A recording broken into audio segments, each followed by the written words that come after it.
আল্লাহ তাআলা কিয়ামতের কঠিন ময়দানে যেদিন স্বামী স্ত্রীকে চিনবে না, স্ত্রী স্বামীকে দেখে পালিয়ে যাবে, বন্ধু বন্ধুরে চিনবে না, পীর সাহেব মুরিদরে চিনবে না, মুরিদ পীর সাহেবরে চিনবে না, দলের কর্মী তার নেতারে চিনবে না, নেতা তার কর্মীরে চিনবে না, বন্ধু বন্ধুরে দেখে পালাবে। এই কঠিন মুহূর্তে সূর্যটা মাথার কাছে চলে আসবে, জমিনটা তামার জমিন হবে, আজকের জমিনের মতো নয়। মানুষ ঘর্মাক্ত, ক্লান্ত, শ্রান্ত মাথার মগজগুলো কানের ছিদ্র আর নাকের ছিদ্র দিয়ে বেয়ে বেয়ে পড়বে। বিশ্বনবী ফরমান, কিয়ামতের ওই কঠিন ময়দানে 7 শ্রেণীর ব্যক্তিকে রব্বুল আলামিন তার আরশের নিচে ছায়া দিবেন। তার মধ্যে প্রথম শ্রেণীর ব্যক্তি হলো ইমামুন আদিল, যে ইনসাফের সাথে বিচার করে, যে জাস্টিস সমাজে সার্ভ করে, যে সুশাসন নিশ্চিত করে, ওই ইমামুন আদিল। আদিল শব্দটা বুঝছেন না? ইন্নাল্লাহা ইয়া'মুরু বিল আদল, পাইছেন? আদিল। 7 শ্রেণীর ব্যক্তিকে আল্লাহ তাআলা সুশীতল আরশের নিচে ছায়া দিবেন, যেদিন তার দেয়া ছায়া ছাড়া কোনো ছায়া থাকবে না। এর প্রথম হচ্ছে ইমামুন আদিল, ন্যায়পরায়ণ শাসক। চিল্লায় বলেন সুবহানাল্লাহ। আবার বিশ্বনবী বললেন, ইন্নাল মুকসিতিনা ইনদাল্লাহি আলা মানাবিরা মিন নূর আন ইয়ামিনির রহমান। কিয়ামতের দিন যারা ন্যায় পরায়ণ হিসেবে আল্লাহর সামনে দাঁড়াবে, কিয়ামতের দিন রব্বুল আলামিন তার আরশের ডান দিকে ওই ন্যায় পরায়ণ লোকদের জন্য আরশের ডান দিকে একটা নূরের মিম্বারে তাদেরকে বসার সুযোগ করে দিবে। আল্লাহর আরশের ডান দিকে ন্যায় পরায়ণ লোকদের জন্য আল্লাহ তাআলা নূরের মিম্বার বানাবে। 4টে কেন কথা মনে করেছেন? আল আদাল, জাস্টিস। ইন্নাল্লাহা ইয়া'মুরু বিল আদল। আল্লাহ তাআলা এই আদালতের নির্দেশনা দেন, সুবিচার, সুশাসন। প্রিয় ভাইয়েরা, এটা আমরা বাংলাদেশে চাই কি চাই না? এই যে অরাজকতা, এই যে অন্যায়, এই যে জুলুম, এই যে ইনকনসিস্টেন্সি সমাজের অসঙ্গতির প্রধান কারণ জাস্টিস নাই, সুবিচার নাই, সুশাসন নাই। শেষবারের মতো আওয়াজ করে বলেন তো, আমরা বাংলাদেশে আদল চাই কি চাই না? তাহলে প্রথম নির্দেশনা শেষ। আল্লাহ তাআলা তোমাদেরকে আদলের আদেশ দেন। এরপরে আল্লাহ বললেন, আমি তোমাদেরকে ইহসানের আদেশ দেই। ইন্নাল্লাহা ইয়া'মুরু বিল আদলি ওয়াল ইহসান। আমি তোমাদেরকে যেমনি আদলের নির্দেশনা দেই, তেমনি ভাবে তোমাদেরকে ইহসানের নির্দেশনা দেই। ইহসান, আওয়াজ করে সবাই বলেন তো ইহসান। ইহসান মানে কারো প্রতি সফট হার্টেড হওয়া, মহানুভব হওয়া, অনুগ্রহ পরায়ণ হওয়া, অনুগ্রহশীল হওয়া, একে অপরের প্রতি দয়াদ্র হওয়া। একে অপরের প্রতি দয়াদ্র, অনুগ্রহশীল হওয়া ছাড়া মানবিক সমাজ কশিনকালেও গঠন করা সম্ভব না। প্রিয় ভাইরা, সুন্দর আচরণ দিয়ে, ইহসান দিয়ে যা জয় করা যায়, নরম আচরণ দিয়ে যেটা অর্জন করা যায়, কঠোরতা দিয়ে সেটা পারা যায় না। বিষ্ণু ঈসা ইসলাম ইহসান দিয়ে, কোমল আচরণ দিয়ে, তার অনুগ্রহ দিয়ে তিনি অনেক কাফিরের হৃদয়কে জয় করে ফেলেছেন। সাইয়েদনা সুমামা ইবনে উসাল রাদিয়াল্লাহু তাআলা আনহুর কথা মনে পড়ে যায়। তিনি ছিলেন ইয়ামামার বাদশা। মদিনাতে বিশ্বনবীকে হত্যা করার নিয়তে এসেছিলেন। গোপনে গোপনে বিশ্বনবীকে হত্যা করে আবার ইয়ামামাতে তিনি ফিরে যাবেন। কিন্তু কি অবাক করা কাণ্ড, হত্যা করতে পারে নাই, সাহাবাদের হাতে তিনি ধরা পড়ে গেলেন। সাইয়েদনা সুমামা ইবনে উসাল রাদিয়াল্লাহু তাআলা আনহু হত্যার নিয়তে আসলেন, কিন্তু হত্যা করতে পারলেন না। সাহাবারা ওনাকে ধরে ফেললেন, ধরে মসজিদে নববীর পিলারের মধ্যে বেঁধে রাখলেন। সুমামা ইবনে উসাল, সিরাত থেকে শোনাচ্ছি, রাদিয়াল্লাহু তাআলা আনহু ইয়ামামার অধিপতি ছিলেন। বিশ্বনবীকে হত্যার জন্য আসছেন, ধরা পড়ে গেছেন, এখন মসজিদে নববীতে বেঁধে রাখছেন। তার মানে বন্দী। এখন স্ট্যাটাস কি? বন্দী, ক্যাপ্টিভ। বিষ্ণু ঈসা ইসলাম সাহাবাদেরকে বললেন, তার খোঁজ খবর নিও, সুমামা ইবনে উসালের খোঁজ খবর নিও। সাহাবারা বলেন, ইয়া রাসূলুল্লাহ, আপনাকে হত্যা করতে এসেছে, তার তো কঠিন ক্যাপিটাল পানিশমেন্ট হওয়া দরকার, কঠিন শাস্তি হওয়া দরকার। বিশ্বনবী বললেন, না, আমি যেটা জানি তোমরা সেটা জানো না, তোমরা সুমামার সাথে ভালো আচরণ করো। বিশ্বনবী সুমামার কাছে গেলেন। প্রথম দিন যে তিনি কালেমার দাওয়াত দিলেন, ইমানের দাওয়াত দিলেন, ইসলামের দাওয়াত দিলেন, রিসালাতের দাওয়াত দিলেন, আখিরাতের দাওয়াত দিলেন। পরের দিন যে বিশ্বনবী সালাতের দাওয়াত দিলেন, যাকাতের দাওয়াত দিলেন, ইসলাম কি, কিভাবে, কেমন করে পালন করতে হয় চমৎকার আর্টিকুলেট করতে শুরু করলেন। তন্ময় হয়ে সুমামা ইবনে উসাল রাদিয়াল্লাহু তাআলা আনহু বিশ্বনবীর কথাগুলো শুনতে আরম্ভ করলো। একদিন নয়, 2 দিন নয়, টানা 3 দিন বিশ্বনবী সুমামার কাছে ইসলামকে প্রেজেন্ট করেছেন, উপস্থাপন করেছেন। আওয়াজ করে বলেন, কয় দিন? 3 দিন। 3 দিন মসজিদে নববীতে বাধা। আর সাহাবীদেরকে বললেন, তার খোঁজ খবর নিও, তোমরা যে রুটি বানাও এর মধ্যে সবচেয়ে ভালো আটার রুটিটা তারে দিও, সবচেয়ে রিফাইন্ড খেজুর, যেটা পিওর খেজুর, এটা তারে দিও। আর বিশ্বনবী নিজের উট থেকে দুধ দহন করে ওনার বাড়ির এক কর্মচারীকে বলেছেন, দুধ দহন করে সুমামার জন্য নিয়ে যেতে। সুবহানাল্লাহ পড়বেন না? সবাই তো অবাক, ইয়ামামা থেকে আসছে নবীকে হত্যা করতে, বিশ্বনবী দেখে তারে জামাই আদর করেন। 1 দিন নয়, 2 দিন নয়, টানা 3 দিন বিশ্বনবী এভাবে সুমামার কাছে যেয়ে ইসলামকে প্রেজেন্ট করতে আরম্ভ করলেন, ইসলামকে উপস্থাপন করতে শুরু করলেন। আর তাকে চমৎকার এন্টারটেইনমেন্ট, আপ্যায়ন দিতে আরম্ভ করলেন। টানা 3 দিন যখন ইসলামের দ্য বিউটিজ অফ ইসলাম, ইসলামের সুমহান বাণী, সৌন্দর্য তার কাছে উপস্থাপন শেষ, তাকে আপ্যায়ন শেষ, বিশ্বনবী বললেন সাহাবাদেরকে, যাও এবার সুমামার হাতের পায়ের রশি দুটো খুলে দাও। সাহাবারা তর্ক জুড়ে দিলেন, লা ইয়া রাসূলুল্লাহ, এমনটা করবেন না, তো ভয়ঙ্কর ভয়ঙ্কর খুনি, কি জানি কি হয়ে যায়। বিশ্বনবী বললেন, না, তার হাতে পায়ের রশিগুলো খুলে দাও। সাহাবারা বিশ্বনবীর কথা মতো তার হাতে পায়ের রশিগুলো খুলে দিল। সুমামা মুহূর্তের মধ্যে মসজিদে নববী থেকে বের হয়, ইয়ামামায় ফিরে না যে মসজিদে নববীর পাশে একটা খেজুর বাগান ছিল, সেখানে চলে গেলেন। সেখানে একটা ছোট্ট কুয়া ছিল, কুয়ার পানি দিয়ে তিনি গোসল করলেন। সুবহানাল্লাহ পড়েন।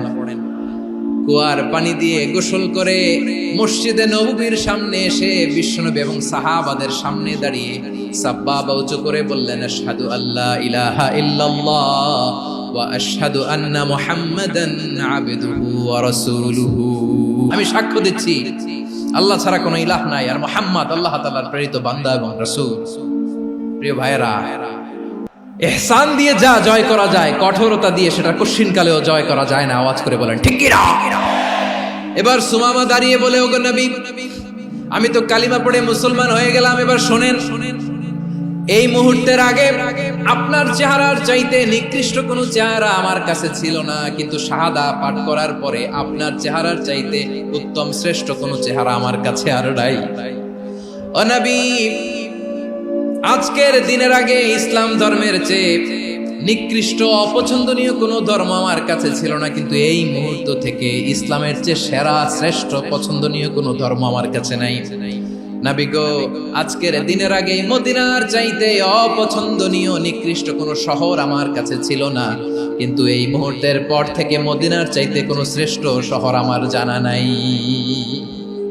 সে ছিল গমের বড় ডিলার, গম বেচত। কি বেচত?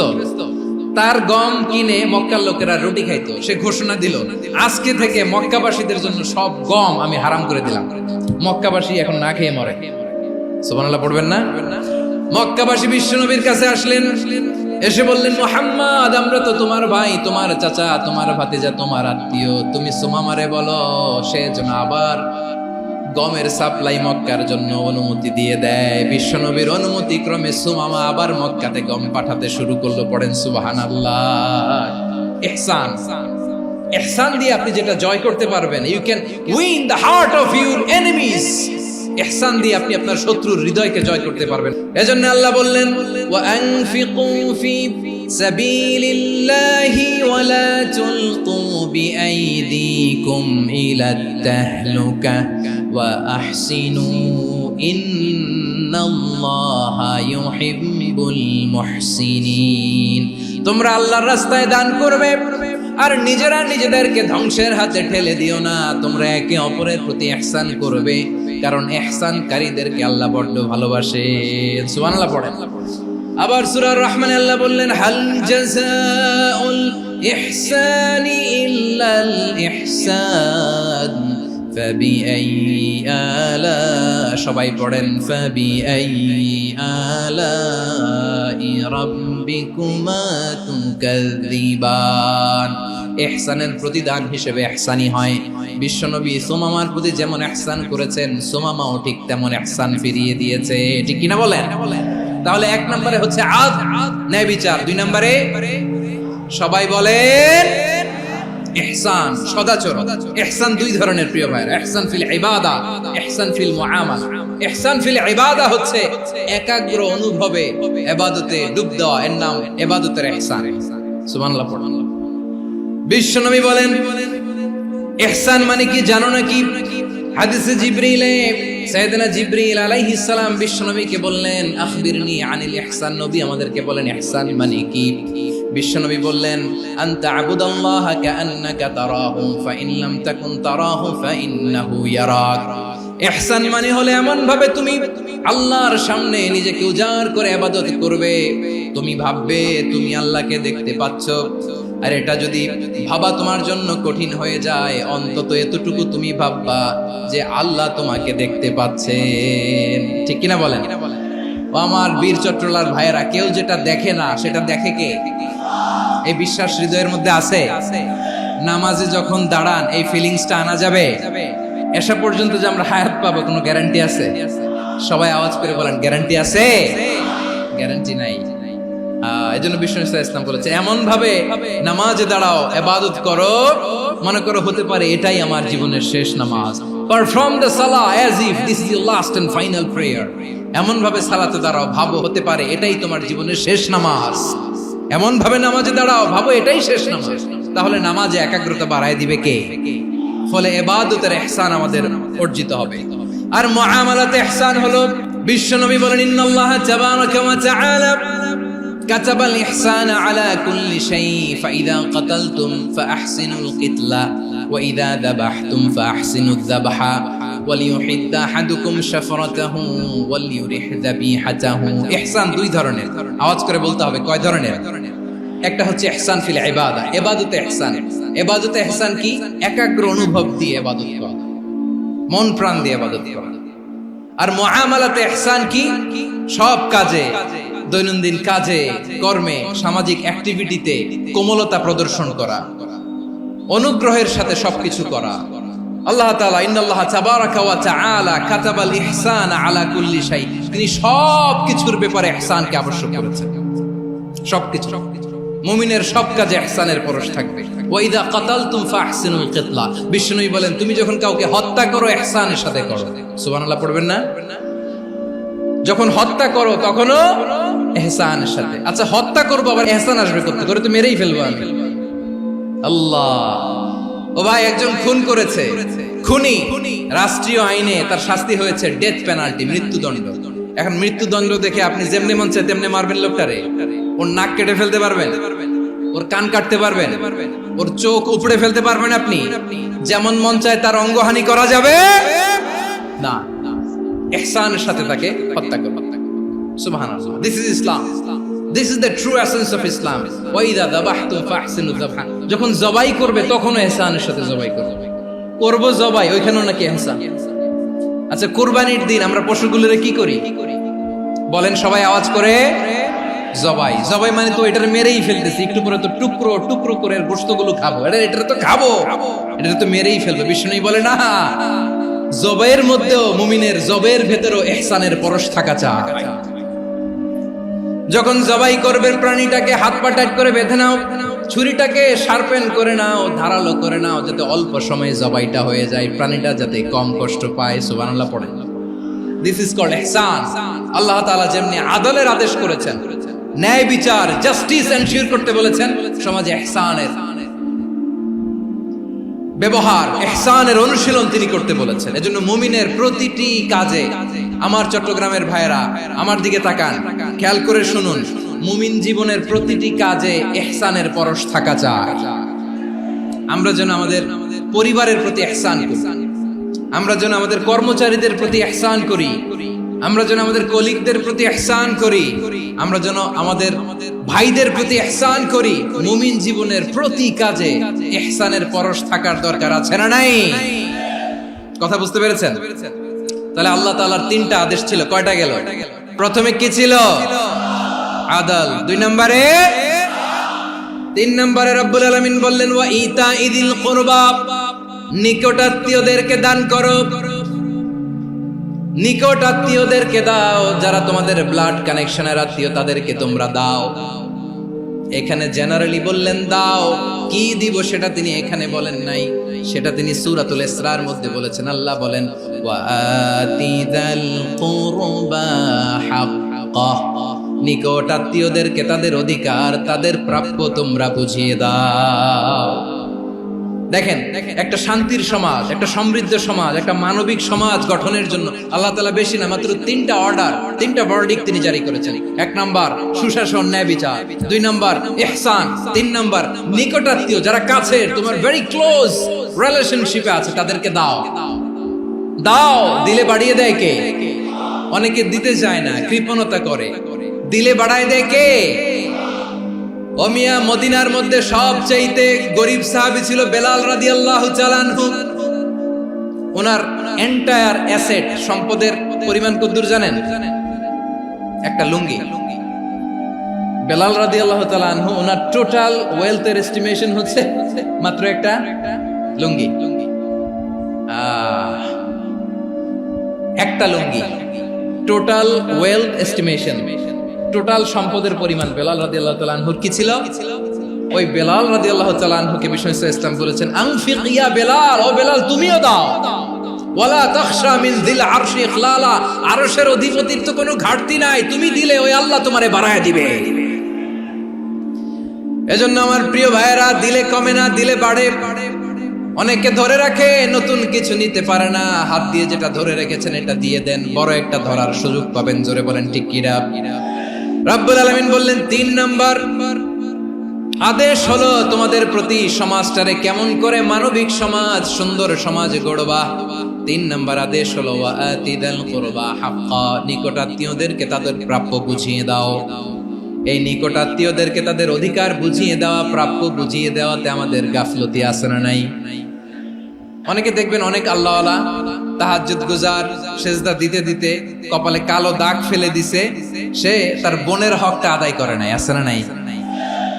অনেক বড় হাজী সাহেব, বিশাল লম্বা দাড়ি, ছেলেরে সব দিয়ে দিছে, মেয়েরে কিছু দেয় নাই, মেয়ের হক আদায় করে নাই, আছে না নাই? এই হাজী সাহেবেরা, এই আল্লাহওয়ালারা কিয়ামতের ময়দানে আটকে যাবে। আপনি অন্যের অধিকার নষ্ট করেছেন, তাদের রাইটস কে ভায়োলেট করেছেন। এজন্য আল্লাহ তাআলা বলেন, কারো অধিকার যদি কেউ নষ্ট করে, ওই সমাজটা মানবিক সমাজ কঠিন কালেও হতে পারে না। এজন্য 3 নম্বর আল্লাহ বললেন ওয়া ইতাইদিল কুরবা, নিকটাত্মীয়দেরকে দাও। কি দিবা? তাদের অধিকার দিয়ে দাও। বোনের অধিকার বুঝিয়ে দাও, মেয়ের অধিকার বুঝিয়ে দাও, ফুফুর অধিকার বুঝিয়ে দাও। দেখবেন অনেক মায়েরা ছেলের পাতে মুরগির রান দেয়, মেয়ের পাতে দেয় মুরগির ঠ্যাং। তো মেয়ের কি মুরগির রান খেতে মনে চায় না? মনে চায় না? এমনটা করা যাবে না। নিকটাত্মীয়দেরকে অধিকার দিয়ে দাও, নিকটাত্মীয়ের সাথে সুসম্পর্ক রাখো। আদেশটা কার? এজন্য প্রিয় ভাইয়েরা, জীবনে যদি বারাকা অর্জন করতে চান, নিকটাত্মীয়দের সাথে সুসম্পর্ক রাখতে হবে, তাদের জন্য উপহার পাঠাতে হবে। বিশ্বনবী বলেন লা ইয়াদখুলুল জান্নাতা কাতে, যে ব্যক্তি আত্মীয়তার সম্পর্ককে ছিন্ন করে দেয়, সে কঠিন কালেও আল্লাহর জান্নাতে ঢুকবে না। আপনি কি এটারে সহজ হাদিস মনে করছেন? এটা সহজ কথা? আপনি ভাবছেন আপনার নামাজ আপনারে বাঁচাতে পারবে, আপনার রোজা বাঁচাতে পারবে, আপনার তাহাজ্জুদ আপনারে বাঁচাতে পারবে? অধিকার নষ্ট করলে কিছুই আপনারে বাঁচাতে পারবে না। এজন্য নিকট আত্মীয়দেরকে দিতে হবে বেশি বেশি। বিশ্বনবী বলেন ইন্না সাদাকাতা আলাল মিসকিনি সাদাকা ওয়া আলা যির রাহিমি ইসনাতান সাদাকাতুন ওয়া সিলা। মিসকিনরে দান করলে শুধু দানের সওয়াব হয়, নিকট আত্মীয়কে দান করলে দুইটার সওয়াব হয়, সাদাকার সওয়াব হয়, আবার আত্মীয়তার বন্ধন অটুট রাখার সওয়াব হয়ে যায়। আবার বিশ্বনবী বললেন মান সাররাহু আইয়ুবসাতা লাহু ফি রিজকিহি ওয়া ইনসালাহু ফি আসারিহি ফালইয়াসিল রাহিমা। যে ব্যক্তি তার রিজিকের প্রশস্ততা চায় আর হায়াতে বরকত চায়, সে যেন তার আত্মীয়ের সাথে সুসম্পর্ক রাখে। আমার প্রিয় চট্টলার ভাইয়েরা, আমাদের রিজিক বাড়ুক, এটা আমরা চাই কি চাই না? সবাই চান? হ্যাঁ, আমাদের রিজিকে প্রশস্ততা আসুক, চাই কি চাই না? আমাদের হায়াতে বরকত আসুক, আমরা চাই কি চাই না? এই দুইটা যদি চান তাহলে নিকটাত্মীয়দের সাথে সুসম্পর্ক রাখবেন। পারবেন? তাহলে সমাজটারে মানবিক সমাজ বানায় দিবে কে? তিনটা আদেশ চলে গেল। 1 নম্বরে কি ছিল? 2 নম্বরে, 3 নম্বরে নিকটাত্মীয়দেরকে দান। আল্লাহ তাআলা তিনটা জিনিসের যেমনি আদেশ করেছেন, অনুরূপভাবে তিনটা বিষয় তিনি বারণ করেছেন, নিষেধ করেছেন। ওগুলোর কাছেও যাওয়া যাবে। রাব্বুল আলামিন বলেন, ওয়ায়ানহা আনিল ফাহশাই ওয়াল মুনকারি ওয়াল বাগি। আমি যেমনি তিনটি বিষয়ে আদেশ করলাম, অনুরূপভাবে তিনটি বিষয়ে বারণ করলাম, নিষেধ করলাম। আমার 1 নাম্বার নিষেধাজ্ঞা হলো অশ্লীলতার প্রতি। ফাহশা, ওয়ায়ানহা আনিল ফাহশা, আল্লাহ তাআলা অশ্লীলতাকে নিষেধ করেছেন। কোন জিনিসকে? সবাই বলুন, কোন জিনিসকে? যত ধরনের, যত টাইপের, যত ক্যাটাগরির অশ্লীলতা হতে পারে সব অশ্লীলতাকে হারাম করেছেন কে? ফাহশা মানে কি? কথায়, কাজে, আচরণে, কমেন্ট, ফেসবুকের কমেন্টসে যত ধরনের নোংরামো আছে, যত ধরনের অশ্লীলতা আছে, এটাকে আরবিতে বলে ফাহশা। রাব্বুল আলামিন বলেন, কুল ইন্নামা হারামা রাব্বিয়াল ফাওয়াহিশা মা যাহারা মিনহা ওয়া মা বাতান। ও নবী, আপনি বলে দেন, আমার রব প্রকাশ্য, অপ্রকাশ্য, স্পষ্ট কিংবা অস্পষ্ট, দৃশ্যমান কিংবা অদৃশ্যমান সব অশ্লীলতাকে হারাম করেছেন। সব ধরনের অশ্লীলতা হারাম। আল্লাহ তাআলা আমাদেরকে অশ্লীলতা থেকে বাঁচান। এবার বলেন, আমাদের সমাজে অশ্লীলতা আছে না নাই? অশ্লীলতা নানা ভাবে, নানা নামে, নানা মোড়কে আমাদের সমাজে আছে না নাই? সংস্কৃতির নামে, ফ্যাশনের নামে, বিনোদনের নামে, উপন্যাসের নামে, কনসার্টের নামে অশ্লীলতা আছে না নাই? আপনি দেখেছেন কনসার্টগুলোর অবস্থা? আমাদের তরুণ তরুণীরা, আমাদের যুবক যুবতীরা, আমাদের জেনজিরা, কি অবস্থা ওইখানে? কনসার্টের নামে অশ্লীলতা আছে না নাই?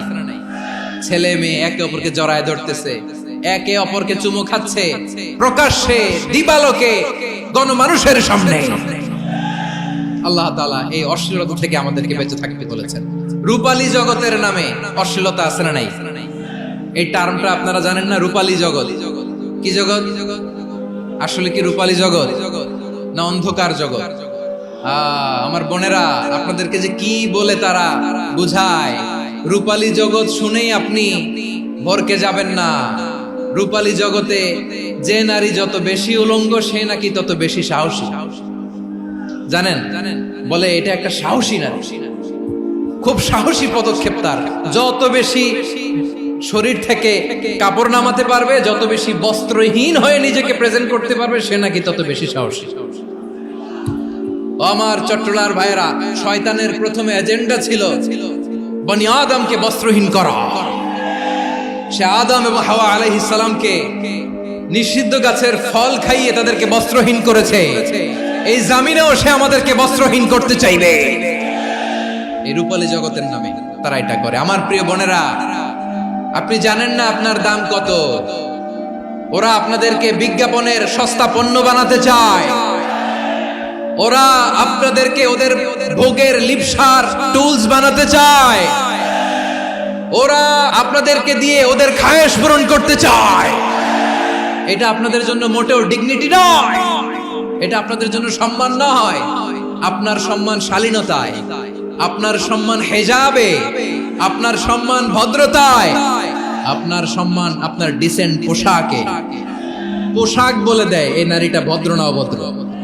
পোশাক বলে দেয় এই মেয়েটা কোন ঘরের মেয়ে। আপনি জানেন না? আপনারা সস্তা পণ্য বানায়, ভোগের পণ্য, বিলবোর্ডে আপনাকে উলঙ্গ করে উপস্থাপন করে। এই অশ্লীলতার সাথে ইসলামের কোনো সম্পর্ক।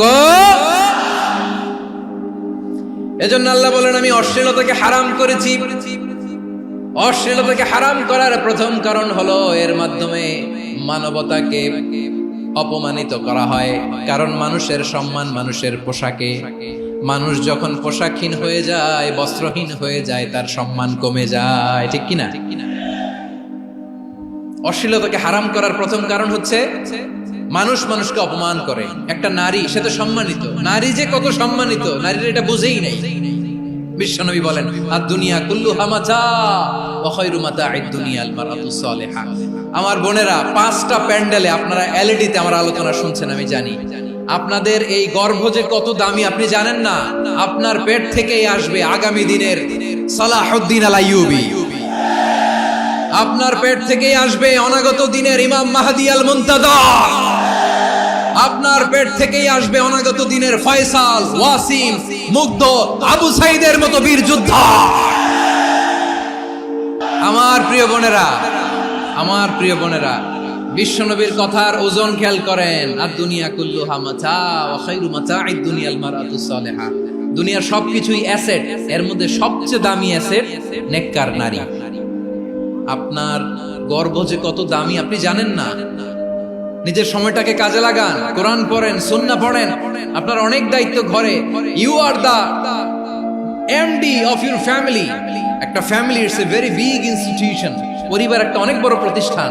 And you are the MD of your institution. আপনি এই পরিবারের MD, managing director of your family. এখানে আপনার কত দায়িত্ব। আপনি ছেলে মেয়েদেরকে তারবিয়া করবেন, আপনি আপনার স্বামীর জন্য ঘরটারে জান্নাতের নীর বানাবেন, আপনার জন্য জান্নাতের ডুপ্লেক্স বাড়ি ওইখানে তৈরি করে রাখবে কে? আপনি যে কত দামি আপনি জানেন না। নারীদেরকে আল্লাহ বানিয়েছেন উচ্চতর করে, নিম্নতর নয়। নারীদেরকে ছোট্ট জিনিস দিলে এটারে বড় করে দেয়। নারীদেরকে ভ্রূণ দিলে, শুক্রাণু দিলে নারী এটারে বাচ্চা হিসেবে উপহার দেয়, ঠিক কিনা? বিয়ের মাধ্যমে স্বামী যখন তার শুক্রাণু তার স্ত্রীকে উপহার দেয়, স্ত্রী রিটার্নে কি উপহার দেয়? ফুল ফর্ম বেবি, মানব সন্তান। দেখছেন, আপনি দিলেন একটুকুনি, দিছে বিশাল। আপনি যদি নারীকে বাজার এনে দেন, নারী এটাকে সুস্বাদু খাবারে রূপান্তর করে দেয়। আপনি তাকে একটা মুচকি হাসি দিয়ে দেন, সে তার কলিজা দিয়ে দেয়। কিন্তু যদি আপনি তার মনে কষ্ট দেন, সে আপনার জীবনকে জাহান্নাম বানায়া দেয়। নারীর মন বুঝতে পারলে নেয়ামত, বুঝতে না পারলে কিয়ামত। আমার প্রিয় বোনেরা, আপনি যে কত দামি আপনি জানেন না। অনেক দামি আপনি। আপনাদেরকে যেন ভোগের সস্তা পণ্য বানাতে না পারে, আপনাদেরকে সচেতন থাকতে হবে। তাহলে কেন আল্লাহ তাআলা এই ফাহশা, অশ্লীলতাকে হারাম করলেন? 1 নাম্বার, এতে হিউম্যান ডিগনিটি কমে। 2 নাম্বার, এতে মানুষের অধিকার নষ্ট হয়। আপনি বিয়ে করেছেন, এরে পরকিয়া করেন, ওর সাথে এরকম আছে না নাই? স্ত্রীর অধিকার নষ্ট করেছেন। আপনি বিবাহ সম্পর্কে আবদ্ধ হয়েছেন তার সাথে, আপনি পরকিয়া করেন ওই ছেলের সাথে, আপনি আপনার হাজবেন্ডের সাথে বিট্রে করেছেন। এজন্য আল্লাহ অশ্লীলতাকে হারাম করেছেন। অশ্লীলতাকে হারাম করার আরেকটা কারণ হচ্ছে আল্লাহ তাআলা এই হিউম্যান জেনারেশনকে এটাকে প্রিজার্ভ করতে চায়। হিফজুন নাসল, এটা মাকাসিদুশ শরিয়ার অনেক গুরুত্বপূর্ণ একটা মাকাসিদ, অনেক গুরুত্বপূর্ণ। আপনার নাসল, আপনার জেনারেশনকে সংরক্ষণ করা। এই যে আসতেছে ফেব্রুয়ারি, কত ফেব্রুয়ারি জানো? এটা কি বিশ্ব ভালোবাসা দিবস? হ্যাঁ, কি দিবস? এই বিশ্ব ভালোবাসা দিবসের সাথে মুসলমানদের কোনো সম্পর্ক নাই। আমার প্রিয় ভাইরা, এই যে আপনি অবৈধ সম্পর্কে জড়ালেন, কেন আল্লাহ অশ্লীলতাকে হারাম করেছে দেখেন। বলতেছিলাম যে এটা আপনার নাসল, আপনার জেনারেশন, আপনার লিনিয়েজ, আপনার বংশকে প্রিজার্ভ করা। কে কার বাবা, কে কার মা, বাবা মা জানা, প্রজন্মকে প্রিজার্ভ করা, এটা ইসলাম ওয়াজিব করে দিয়েছে। এই যে অবৈধ সম্পর্কের কারণে, বিশ্ব বেহায়া দিবসের কারণে, এগুলোর আউটকাম, আউটপুট হিসেবে মাঝে মাঝে এই ঢাকা মেডিকেলের ডাস্টবিনে নবজাতকের বাচ্চার কান্নার আওয়াজ শুনতে পাওয়া যায়। চট্টগ্রাম মেডিকেলের ডাস্টবিনে নবজাতকের কান্না শুনতে পাওয়া যায়। বীর চট্টলার মুসলমানেরা বুঝতে পারলে আওয়াজ করে বলেন, এই যে চট্টগ্রাম মেডিকেলে যে নবজাতকটা পাওয়া গেল, ওর বাবাকে আমাকে বলেন, ওর মাকে, ও কোন ফ্যামিলির সন্তান কেউ জানে? আপনি হিউম্যান ডিগনিটিকে অপমান করেছেন না? আপনি তার ভবিষ্যৎকে অন্ধকার করেছেন না? আপনি তার লিনিয়েজকে প্রশ্নবিদ্ধ করে দিয়েছেন না? এই জন্য আল্লাহ তাআলা অশ্লীলতাকে আমাদের জন্য হারাম করে দিয়েছেন। পড়েন সুবহানাল্লাহ। এই জন্য রাব্বুল আলামিন বলেন, কুল ইন্নামা হারাম রাব্বিয়াল ফাওয়াহিশা মা যাহারা মিনহা ওয়া মা বাতান। প্রকাশ্য অপ্রকাশ্য সব অশ্লীলতাকে হারাম ঘোষণা করে দিয়েছে কে? আবার দুনিয়ার বুকে যারা অশ্লীলতার প্রসার করে তাদের জন্য শাস্তি মজুদ রেখেছে কে? রাব্বুল আলামিন বলেন, ইন্নাল্লাযীনা يحبون أن تشيع الفاحشة في الذين آمنوا لهم عذاب أليم في الدنيا والآخرة